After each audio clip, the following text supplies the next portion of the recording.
guys, welcome back. I hope you enjoyed our first episode here in the Grills Only series. If you missed it, go one back. You gotta grab that recipe for the Hawaiian burgers.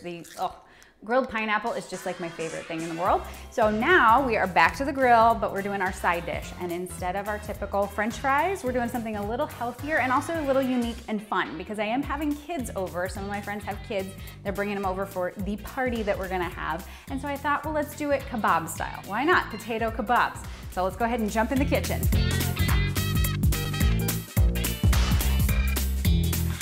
All right, so these potatoes, super easy, a lot of fun. You're familiar with these little red potatoes, these great little guys. They do come in different sizes. These are specifically our petite potatoes. So a great little thing you wanna do before grilling them, because grilling them is not gonna cook them all the way through, otherwise you're gonna end up with these like charred little potato dudes. I parboil them. If you've ever heard that term, parboil means that we just halfway cook them by boiling them. Then we'll have the grill do the rest of the work for us. I've just got some water here over about high heat, and I'm gonna boil these for, I don't know, about 5 minutes. And I put those in cold water first, not cold, but lukewarm water.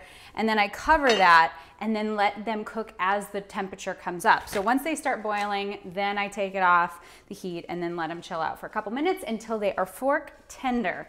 This is talking to me. So we're gonna put those potatoes eventually on kebabs, but I want a little something to go on them. So what we are gonna do is take some really wonderful extra virgin olive oil here. Also got a lemon, and I'm just gonna cut that up into quarters and add that into, it's okay if you get the seeds in there, because honestly, we're just brushing this on. We're not gonna do a whole lot of intensive eating and drinking of that. And I'm also, for an extra lemony flavor, I'm gonna take my microplane, that's the official term, or mini grater, I don't know. Microplane is the official term for this. And then you just take your lemon and just take the zest off of an entire lemon and get that into our mix here.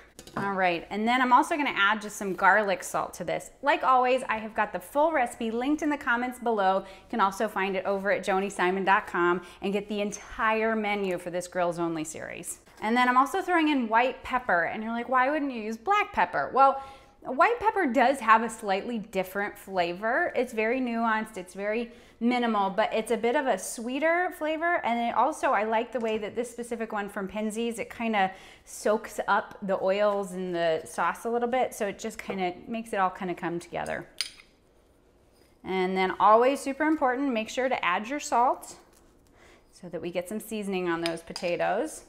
And that's it. So once those potatoes are ready to go and we skewer them up, I'm gonna rub some of this all over those.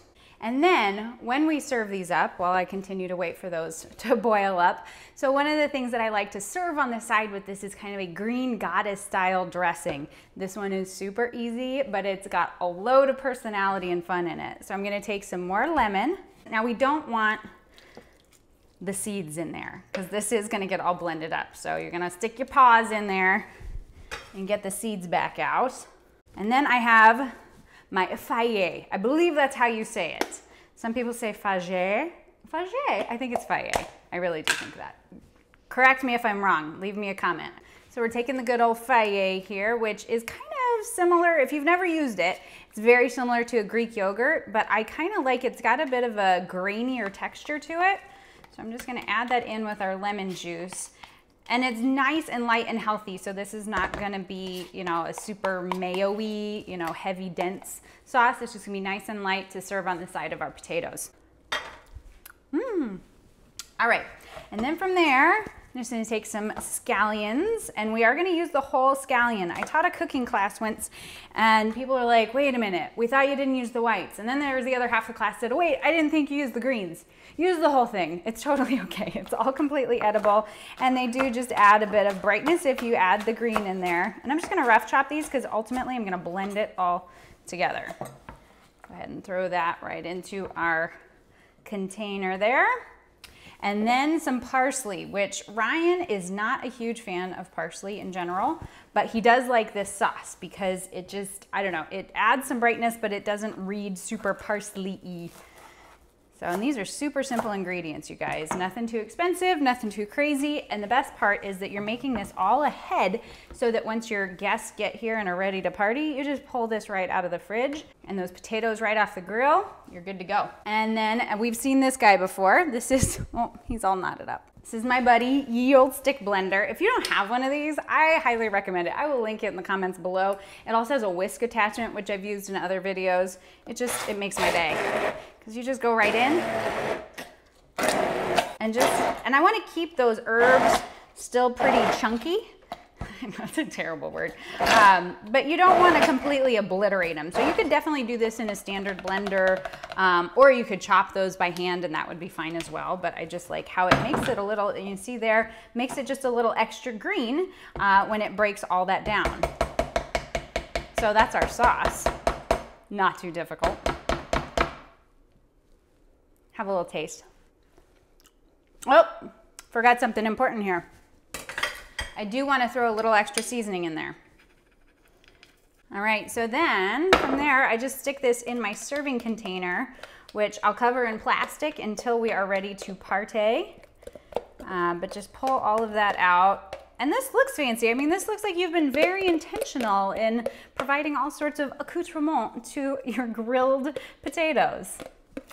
And of course the potatoes, you could serve them with ketchup, but just something like this, it's unique, it's special, and it's tasty.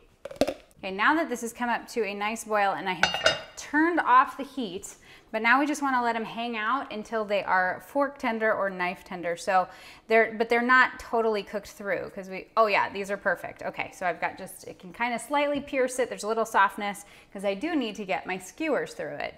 So then I just take these little puppies off the heat and drain them. This thing is like heavier than lead. Watch out, robbers, I'm gonna deck ya.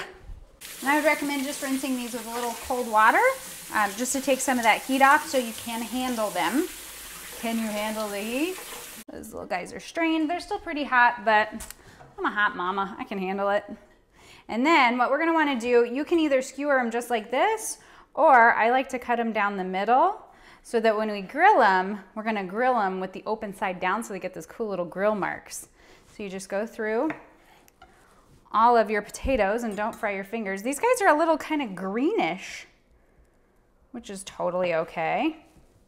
And you can see I'm cutting these lengthwise. There's really not a right or wrong way to do this. It's just stylistically, artistically, how I like to arrange my potatoes. So then next comes the fun part where we stick these on skewers. And because we are grilling, I really like to use these metallic, metal skewers. They work really, really well. They hold up and then you can continue to use them. So it's good for the environment.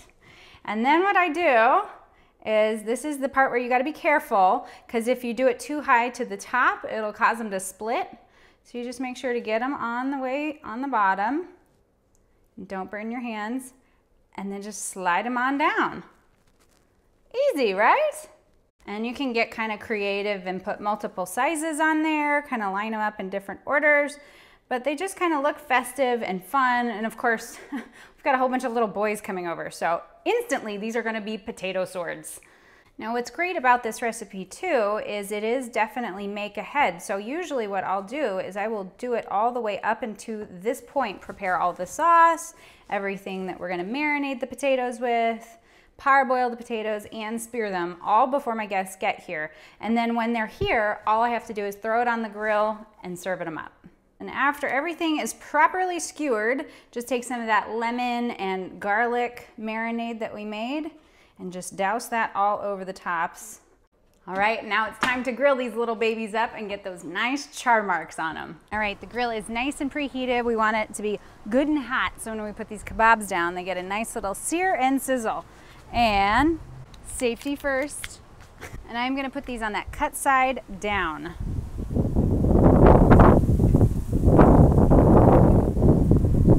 Meanwhile, a tornado came through. And I like to kind of lay them crosswise against the grill. And because we've got all that great olive oil going on those fronts, they shouldn't be sticking too badly to our grill. Although if you want to go ahead and pick them up a little bit, it's never a bad idea. just to make sure they don't stick, because that would be really unfortunate to go ahead and try and pull them off afterward and they're all stuck to the grill. You know, and everybody's grill is a little bit different. Some run a little hotter, some have like hot spots and things like that. So just keep an eye on it. And I do recommend rotating these at some point throughout the process, just to make sure you're gonna get that even cook on those. And then we've got some more of our marinade here. And this is where you watch out, okay? Don't like light yourself on fire. Because sometimes when that oil hits the flame, you go whoosh, get a nice little light up there, little flare up. But what's great is we're not only getting, woo, yes, that lemon flavor in there, but because the oil, it's gonna create a nice little crisp outside on there, just to give us some really good texture on those potatoes. Because otherwise, you know, potatoes, they can just be kind of blah. I mean, I love every potato. I never judge a potato, but a little extra crispy on the potato is a good thing. But once you feel like they're good and done, and if you kind of spear through them and you see they're soft enough, cooked through, got a good char on them, you just pull them off and put them on a plate. All right, so there's some grilled potatoes for you. And of course we can serve those up with a side of our ever fabulous dipping sauce. But please stay tuned. I've got another recipe here in the Grills Only series. We're gonna be grilling up some dessert for you. And then the final episode, we're actually gonna eat these up because I've got friends coming over. They're gonna dive in and confirm whether or not these are actually delicious. So thank you for joining me. Stay out of trouble. I'll see you real soon. Bye.